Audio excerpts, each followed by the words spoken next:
So, guys, this is my review for episode 10 of Berserk, of the 1997 original version. We're going to jump right into this just because this episode, it definitely took it there. I wasn't expecting what occurred to happen in this episode, but let's talk about it anyway. Now, originally walking into this episode, uh, it basically like in episode 9, we're basically going right into uh, what was to come, and that was, the assassination attempt on Griffith's life. So we walk right into Griffith, basically, uh, basically per Guts' request was telling him, like, just command me to do something and I'll do it. Griffith being commanded again per his request to go after and kill Urias here. But as we see at the beginning of this episode, that Guts was getting ready to prepare to do that, but then he sees Urias training with his son, and it, yeah, like I originally thought that, and I said it in my reaction. I was questioning and asking, like, would this change how Guts goes about doing the job?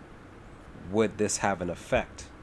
I mean, obviously it has an effect, but with this shift how Guts goes about going after Urias and trying to take his life, would this stop him? Would this make him second guess it? It didn't. But again, I was thinking, like, well, maybe he won't do it right away. Maybe he'll go back to Griffith and say, hey, I couldn't do it because, Urias has this kid here, and I'm feeling like I shouldn't do this. Like that, this is what I was thinking. But again, that didn't happen. Yeah, that did not happen. But then we get what we get later on in the episode, and that was Guts going through with the mission. He did not hold back. He halted in the shadows of the room, even though Urias was still going through, and he was even visioning Griffith even through the flame of his his chimney thing, right? He still goes through with the plan.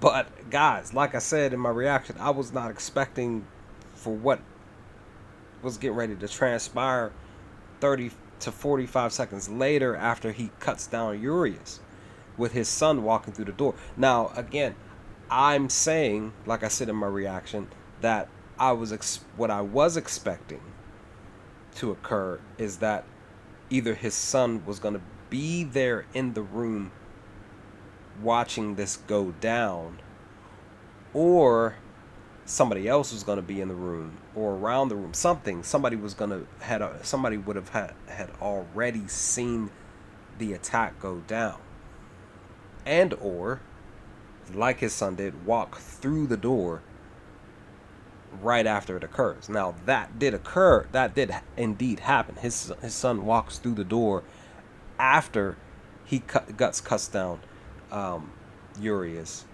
But again, Guts was reacting off of natural instinct. He obviously did not know that was his son coming through the door. He says he saw me. He didn't say, like, this kid or whatever, that's Urias' son. Like, he didn't realize what he did next in this moment, after this moment, that he didn't realize that was his son. You could tell. But yeah, he kills his son, and now this is going to have an effect on him. Obviously, it has an effect on him moving forward in the episode, but I believe that this is going to have even more of an effect on him moving forward in the next 15, 16 episodes that I have left in this anime. But I just wow, guys, I did not realize that was going to happen. Literally, that I did not, because I'm not reading the manga, so I'm just watching the episodes. So yeah, there's my shocking and awe moment that I wasn't expecting to go down in that way. Sheesh. Now, what I will definitely say that I did enjoy about the episode definitely was this moment. After he goes, when he runs away from killing Urius and his son, and he falls down into the sewage area, and gets knocked out. He has this little mini like nightmare of him when he's younger, and he's practicing with Gambino, and I kind of felt like it connected. That was the other thing that I was thinking during my reaction. Like it kind of connected, where I kind of felt like this memory could have been placed right where Urius and his son was practice fighting, because they did indeed have this same moment here of him in his dream practicing, of him fighting between him and Gambino. But then again, Zod pops up in this nightmare and kills Gambino, and then kills him as well. But it was just one of those things, like the connection. It was just right there. It was just like, to me, I just felt like I felt like, because of what Urius was saying to his son in that moment, again, obviously before they died, that he could have connected with Urius's son, with how Urius was treating him in that moment, and telling him like, you're royalty and blah blah blah. You have every right to be a part, to be the king of the throne, on the throne, and all this other stuff. And I of course, I know I responded in my reaction. I was saying, like, what if he doesn't want to, follow in your footsteps? But that's basically what I was saying. Like, there's nothing wrong with not, following in the footsteps of family business and doing your own thing. But again, this scene here definitely I enjoyed, because of just that connection between these, basically between him and Gambino and Urius and his son. I did indeed feel like that was a connection there. But this nightmare just shows up, and I believe that this is more so also connecting the fact of Zod is still out there too, and that's just something that he has to remember. And this nightmare is reminding him of that, the fact that Zod is out there. And even that conversation that he had was out, where he was telling him to warn him about Griffith. So yeah, there's that as well. And of course, there's this here too, where like I was talking about with Griffith and his conversation with the princess, and dreams and respect and all of that. I believe that there's a shift that's getting ready to occur between these two, between Griffith and Guts. Guts really felt like he really needed to have this conversation with him in this moment, getting back from doing the job that he was commanded to do, again per his request. And I just feel like there's a shift that's getting ready to occur between as far as their relationship is concerned.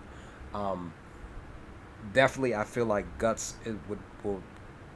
I want to say he kind of has a right to be upset if he does indeed blame Griffith for the death of Urius' son during this mission, this assassination revenge mission. But at the same time, it's he still willingly did it without any reservations about it. So there's that. But again, I believe that there's going to be a shift in the relationship moving forward. And it's just gonna and then plus what he said, because he was standing right there, and he could hear the whole conversation between Griffith and the princess. What he said about dreams and about friendships and about respect to that, I believe that conversation too is also going to lead into a shift in the relationship as well. But all in all, episode 10 was really, really good, really great actually, with everything that occurred in this episode.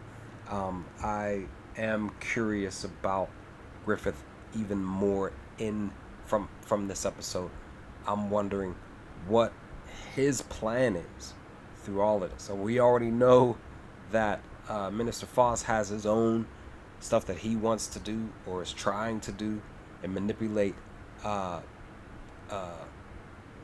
behind the scenes, basically. But per what we saw, or per what I saw in his scene here with between him and Griffith, I believe that Griffith does indeed know that he's up to something, even though he was thinking like, even though Minister Foss was thinking like he was in the clear, but Griffith is definitely smarter than that, son, straight up. But I'm curious to see what Griffith's going to do moving forward as well, and what his plan is, what his end game is as well. So, but I enjoyed episode 10, guys. What did you all think of episode 10 when you sat down and watched it for the first time? Leave some comments in the comments below. Let's talk about some things. What did you all think of this review? But with that, I will talk to you all next time with more Berserk 1997 original version, original OG anime. Peace, guys.